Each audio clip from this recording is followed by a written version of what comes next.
Nag-swimming ka? Nakita mo si Gerald? Hindi. Hindi.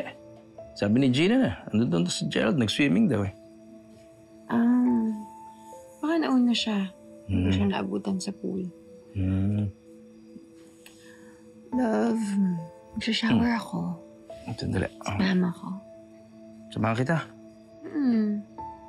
It's really tempting, pero tayo muna. Alam mo, love, magpalagay ka ng wifi dito. Mahina talaga ang signal. Kunin ko lang to sa baba, ha? Excuse me.